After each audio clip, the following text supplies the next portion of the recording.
Welcome back to the channel. I'm Amedio602 and today I'm going to tell you how to get the Platinum Trophy for Stray. To unlock the Platinum Trophy, you need to unlock 24 other trophies first.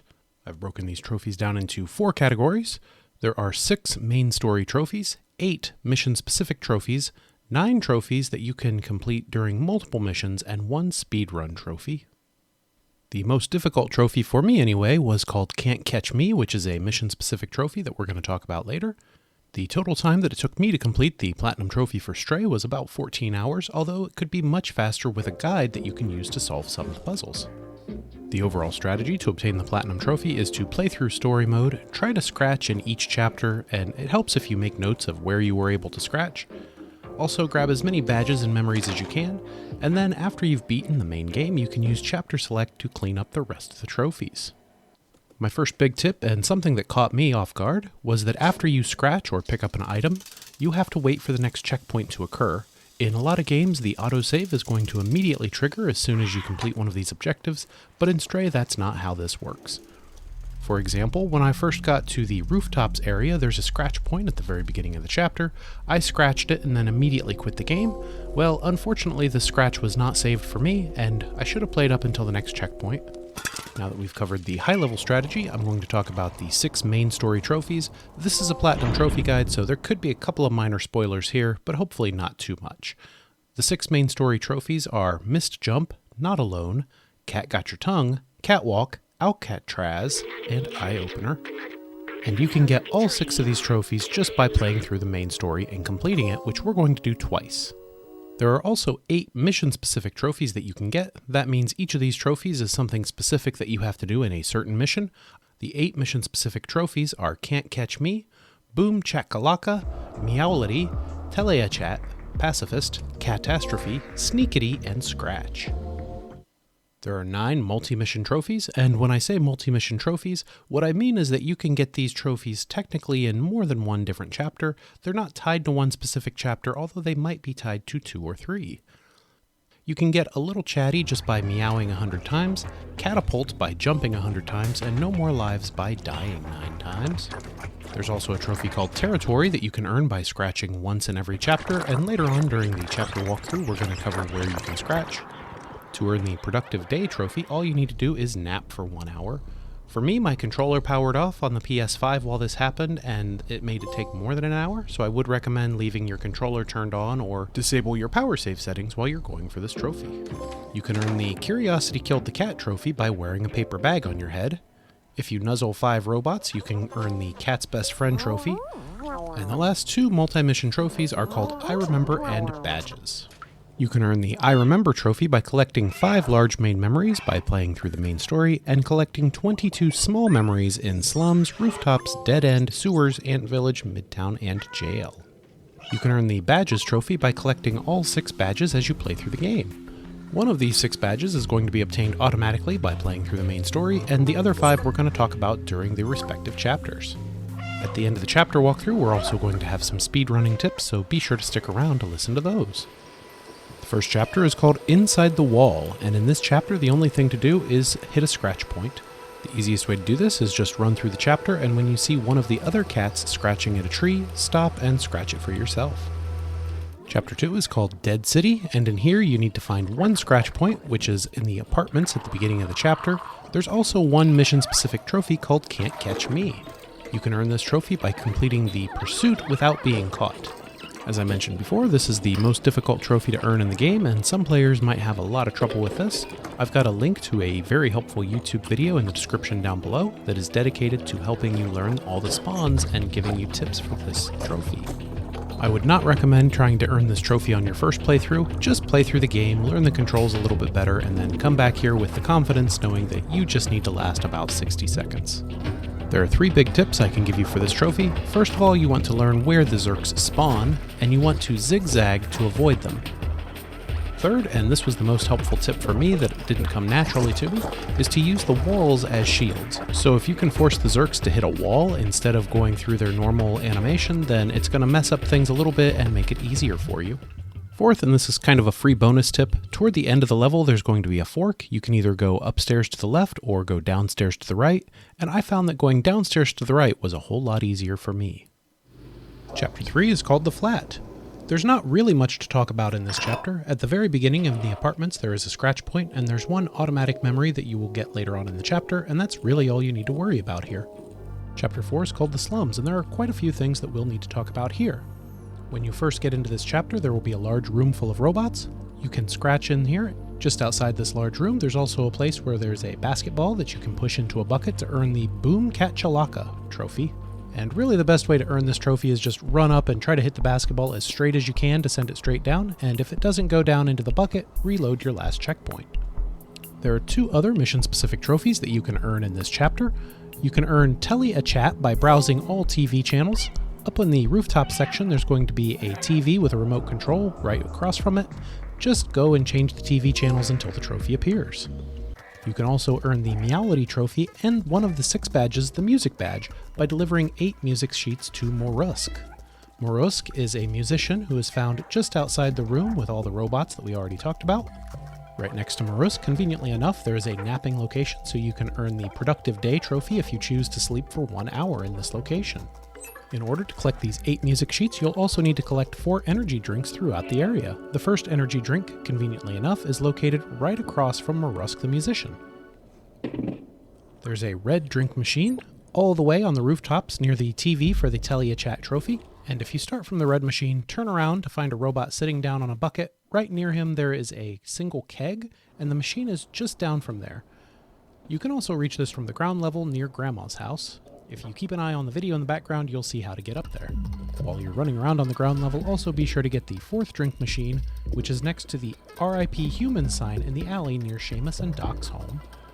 What do you do with these 4 energy drinks? Well, you can trade one of the energy drinks to Barterman to get sheet number 4, and you can trade 3 energy drinks to that same Barterman merchant in order to buy a memory. By the way, Barterman is located just outside the large room with all the robots, right near the basketball for Boom Chakalaka. But we're getting a little bit off topic. We were talking about music sheets. The first music sheet is going to be in Momo's apartment, and you need to walk in between some bars on the door in order to find that one.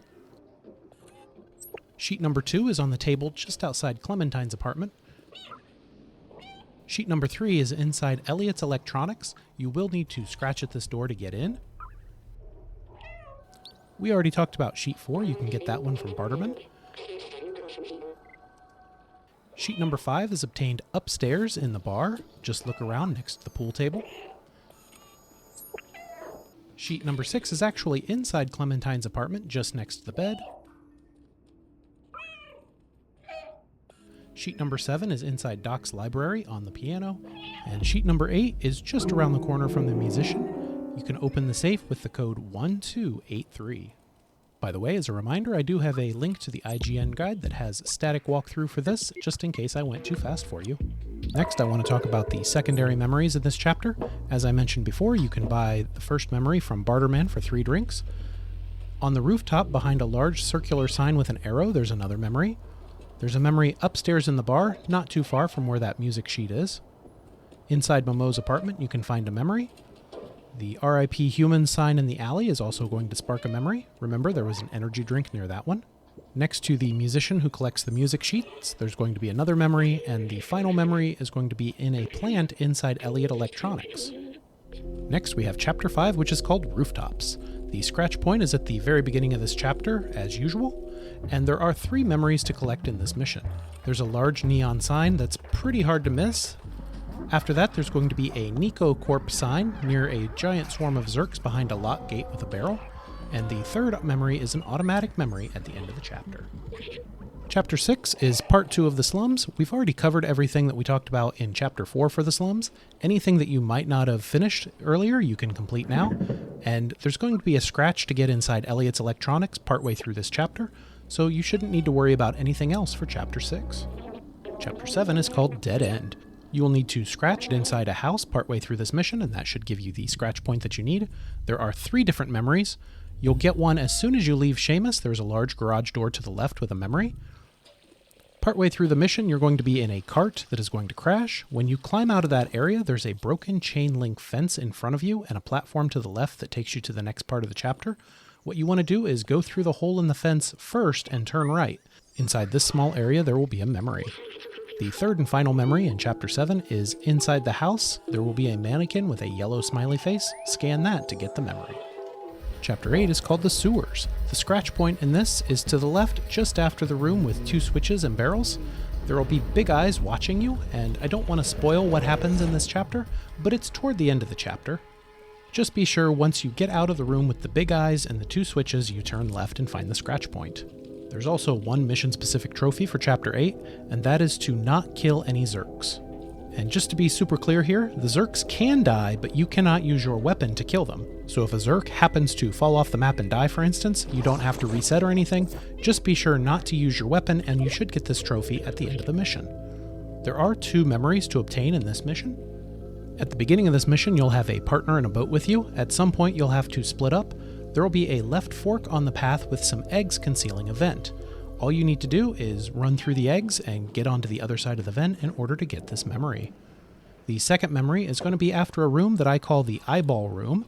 Drop down into an area with a bunch of pipes, and there's a small pipe on the left that'll take you into another room below the area where you were just at that has a memory. Chapter 9 is called Antvillages. There are quite a few carpets and couches that you can scratch here, so just pick one and get your scratching out of the way early. Without going into too much detail about the story, you will need to reactivate B12 early on in this mission, so just go ahead through the mission until B12 is feeling back to his old self again. At the very beginning of Antvillage, there will be some robots playing Mahjong. Just go ahead and join them in order to get a mission-specific trophy called Catastrophe. Just below those robots playing Mahjong, there's going to be a plant that you can collect. Jump into the bucket and ride down to collect the red plant. Just after the Mahjong robots, when you climb the ladder onto the second floor, there will be a tree you can climb on to collect the purple plant. And after the flower robots place, you can climb onto a pipe in order to collect the yellow plant. Once you've collected the 3 plants, turn them into the robot in the plant area in order to collect the plant badge. There are only 2 memories in this chapter. One of them will be automatic at the beginning of the chapter. The second memory is going to be at the bottom of the ladder to the second floor. So at the top of this ladder to the second floor, you can climb out on the tree and get the second purple plant. And at the bottom of the ladder, you can collect a memory. Chapter 10 is called Midtown, and there are quite a few things to do here. First off, there are several robots here that can be nuzzled, so be sure to nuzzle as many as possible in order to get the trophy for that. There are also quite a few carpets and couches throughout this mission, so go ahead and pick one to scratch to get that out of the way. There are 2 mission-specific trophies in this mission. The first one is called Sneakity, and you can get that by going through Midtown without being detected by the Sentinels. Partway through this mission, you will need to disguise yourself as a worker and sneak into the Nico Corporation headquarters. Once this starts, there will be some Sentinels that are watching the area for you. If you alert any of these Sentinels, you won't get the trophy, so be very patient. Learn the direction that the Sentinels are going and don't get any yellow or red. If you do see any yellow or red alerts, pause the game and restart at the latest checkpoint. By the way, this is one of those trophies that I would recommend going through and cleaning up as part of your Chapter Select playthrough, just because then you'll have a better idea of what you're doing. The second mission-specific trophy is called Scratch. This one's super easy. Toward the end of the mission, you'll go into a nightclub. Inside the nightclub, go to the bar, and there will be a record on a table nearby. Put it on the DJ's turntable and interact with it in order to earn the trophy. There are 3 badges in this mission. The first is called the Cat Badge. As soon as you get into Midtown, there will be a little room with a safe in it off to the right. I think it's about the second or third door down to the right. Go ahead and climb in there and open the safe. By the way, you'll be able to see that you're at the right place when you notice a robot wearing a white jacket just outside. The second badge is called the Police Badge. There will be an outsider mural in the alley between the clothing shop and the security checkpoint. Climb up and into the barred window to earn this badge. It's a long climb, so on your way up there, be sure to hit like on the video and subscribe to the channel if you want to see more videos like this in the future. The third and final badge in Midtown is called the Worker Badge. You can earn this inside the factory when you're sneaking through the Sentinel area. When you are hiding behind some moving piles of trash, there will be some keys on a barrel. All you need to do is grab the keys and then head to the left at the next possible intersection in order to open a door and return the keys to the worker. If you've collected all 6 of the badges up to this point, then congratulations, you should get the badge trophy. We're going to finish up Midtown with 7 different memories. The first memory is going to be automatic right at the beginning of the chapter. As you exit the subway, There's a robot that you can nuzzle sitting inside a makeshift library. There's going to be a memory right next to him. The third memory is in the back alley behind the nightclub. Note, this is not the bar, this is the nightclub. There are two different buildings there. All you need to do is climb up in that back alley behind the nightclub and then ride the bucket down after you get the memory. Going into the attic of the barber shop reveals another memory, and another memory is in the attic of the cafe. Memory number 6 was pretty easy to miss. After you steal the battery from the factory and before you visit the nightclub, there will be a door near the police checkpoint just outside the apartment complex. Go into that door to get a memory. The 7th and final memory is going to be inside the nightclub. Stand on the dumbwaiter at the bar, and that'll lower you down into an area where you can collect the 7th and final memory. Other than the worker badge, the scratch trophy, and the last 2 memories, I would strongly recommend exploring Midtown and collecting all of the other badges and memories before entering the factory. Chapter 11 is called Jail. There's 1 scratch point and 1 memory in this chapter. In the area where you need to capture the sentries in cages, there will be a memory in between the area with 1 sentry and the area with 2 sentries. This memory is going to be off to the right near one of the deactivated robots. After you've cleared out that area with the sentries, you're going to be in a small area with a truck and a tree. Scratch the tree. You do have to scratch the truck in order to proceed with the mission, but some people said that scratching the truck didn't work for them, so go ahead and scratch the tree just to be safe. Chapter 12 is called Control Room. There are several scratch points and 1 automatic memory in this chapter, so just play through the chapter and enjoy it, and you should get both of them automatically. Last but not least, I have some speedrun tips for the 2-hour speedrun trophy. My first tip is this trophy really isn't as difficult as it sounds. I beat this on my first try, and I think I had about 30 minutes left in the game when I did this. I do recommend saving this trophy for last, only because that lets you gather all the memories and the badges and maximize your familiarity with the game in order to get the speedrun as fast as possible.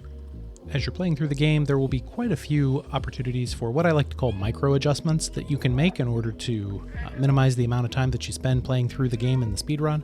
For example, in Slums Part 2, which is Chapter 6, there's an area where you have to go into the electronics shop and visit someone named Elliot. When you visit Elliot, he asks you for an item from Grandma, and if you just grab the item from Grandma before you go in, then you can avoid needing to scratch at the door, which just takes up time.